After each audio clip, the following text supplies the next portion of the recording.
calvinismo? O calvinismo surgiu no século XVI por um homem chamado João Calvino. João Calvino ele acreditava-se na predestinação no evangelho fatalista, que uma vez salvo, salvo para sempre. Sendo que a Bíblia não diz isso. Os calvinistas, eles se levantaram contra os anabatistas naquele tempo, porque eles batizavam crianças, bebês, e os anabatistas não acreditavam nesse tipo de batismo por assim.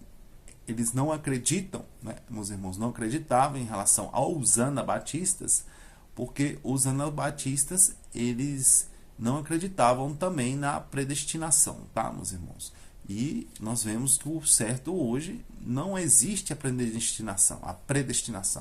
Nós acreditamos hoje no evangelho, que é o evangelho da Bíblia. E o que é o evangelho da Bíblia? É salvo mediante a fé por obediência à palavra de Deus. Se eu sou predestinado, independente do que eu fizer, eu sou salvo, tá, meus irmãos? Então, muitos creem assim, tá? Eu sei que existem linhas de raciocínio em questão dos predestinados, dos reformadores calvinistas, né? Mas tem algumas linhas que chegam a ser até mais exagerado. Mas em si, em geral, a doutrina calvinista é uma doutrina extremamente perigosa. E nós vamos falar um pouquinho aqui, amados irmãos, o que a Bíblia fala em relação à salvação. Em João 3,16, a Bíblia diz: Deus amou o mundo de tal maneira que deu seu Filho unigênito para que todo aquele que nele crê não pereça, mas tenha a vida eterna. Todo aquele que crê, tá, irmão? Então, ele não abre um leque, tá? Assim, para um, para outro. Aliás, ele não abre uma exceção. É um leque aberto para todos aqueles que creem. Bem, meus irmãos, nós vamos ver em Efésios capítulo 2, versículo 8, né? A Bíblia diz que por meio da fé nós somos salvos. Eu vou pedir até para você abrir aqui comigo a sua Bíblia em Efésios capítulo 2, versículo 8, onde diz assim: porque pela graça sois salvos, por meio da fé. Isso não vem de vós, mas é dom de Deus. Amém, meus queridos? Romanos 6, 23 diz assim: o salário do pecado é a morte, mas o dom gratuito de Deus é a vida eterna. Em João 17, 2, né, nós vamos ver, 17, 12, que o único que foi destinado ao inferno foi Judas, porque para se cumprir as escrituras. Mas Deus não classificou nenhuma pessoa A, nem B, e você não vê de forma alguma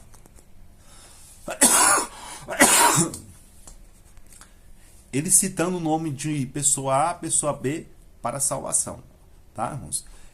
Aliás, os únicos que são predestinados à salvação é a nação de Israel e a igreja, né? A igreja somos nós os que cremos no Senhor Jesus, tá bom, irmãos? No momento que você crê, você passa a ser igreja. E a nação de Israel nos últimos dias, né? Que é a mulher lá de Apocalipse, que Deus dá 2 grandes asas para que ela voasse ao deserto e por um tempo, 2 tempos, metade de um tempo, ficasse ali, né, longe do dragão ali e sendo protegida e alimentada por Deus no deserto. Então, somente esses que a Bíblia predestina ali, que são predestinados ali, escolhidos por Deus. A igreja é todo mundo, né, meus irmãos? Então não existe esse negócio, uma pessoa em particular, João, Maria, Pedro, Zé. A Bíblia não cita, não dá exemplo nenhum em relação a isso, tá, meus irmãos? E a Bíblia ela é bem clara, né, meus amados irmãos, aqui em Colossenses 1:22, eu vou ler aqui, né, que diz assim: no corpo da sua carne pela morte, para perante ele vos apresentar santos, irrepreensíveis e inculpáveis, se na verdade permaneceres fundados, firmes, se permanecer, tá vendo, irmãos? E não vos moverdes da esperança do evangelho que tendes ouvido. Então, te dá regras para você ser salvo, o qual foi pregado a toda criatura que há debaixo do céu, do qual eu, Paulo, estou feito ministro. Bem, vamos a alguns versículos. Vou citar uns 2 versículos que são um versículo base, firme, né, da doutrina calvinista, da doutrina errônea. Vamos falar o que eles alegam e o que eles pregam, tá bom, meus queridos? Vamos lá?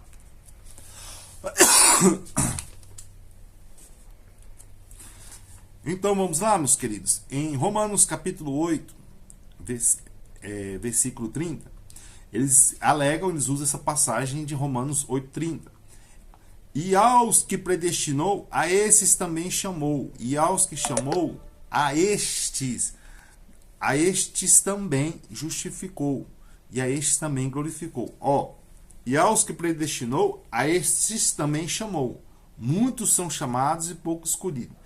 E aos que chamou, a estes também justificou.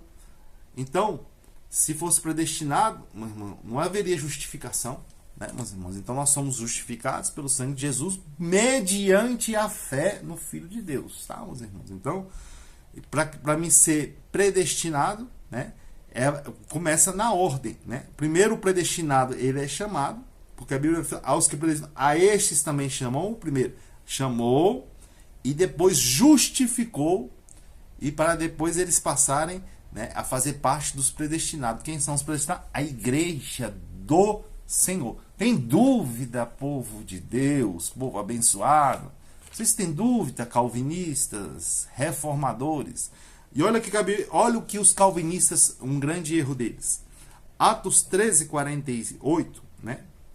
13:46 ao 48 diz assim: mas Paulo e Bernabé, usando de ousadia, disseram: era mister que vós se vos pregasse primeiro a palavra de Deus, mas visto que a rejeitais, não vos julgais digno da vida eterna. Eis que nós voltemos para os gentios. 47, porque o Senhor assim nos mandou, e ele te pôs para a luz dos gentios, a fim de que sejais salvação até os confins da terra. E os gentios, ouvindo isso, alegraram-se e glorificaram a palavra do Senhor, e creram todos quantos estavam ordenados para a vida eterna. Todos aqueles, se foram ver a palavra ordenado, né, são como se fosse colocado em ordem, como se tivesse abrido no coração. Se você for ver o grego, né, ver a tradução, é como se, a Bíblia diz, como colocado em ordem para salvação, tá, meus irmãos? Ou seja, para que eles fossem ordenados para a vida eterna, primeiro eles tinham que, né, irmãos, cumprir um chamado. Quando fala, eu vou me alistar, né? Eu vou aceitar uma ordenança, tá? Quando fala ordenado, é colocar em ordem, é para a salvação, tá bom? Então, o original é colocar em ordem, ou seja, se colocar em prontidão para a salvação, tá? E a Bíblia diz que ele veio para os seus o negaram, e ele deu o poder de serem chamados filhos de Deus, todos que creem no seu nome, tá bom, meus irmãos? Então, a doutrina calvinista, ele é um grande erro, né? É um grande engano que tem enganado a muitos, tá bom? Deus abençoe a sua vida, meu irmão, minha irmã, em nome de Jesus, tá bom? Que o Espírito Santo de Deus determine que ele vai te convencer desse erro pelo qual você aprendeu por muitos anos, tá bom, meu querido? Em nome de Jesus, Deus abençoe a sua vida e que cada dia mais e mais você possa abrir o coração para a verdade, em nome de Jesus.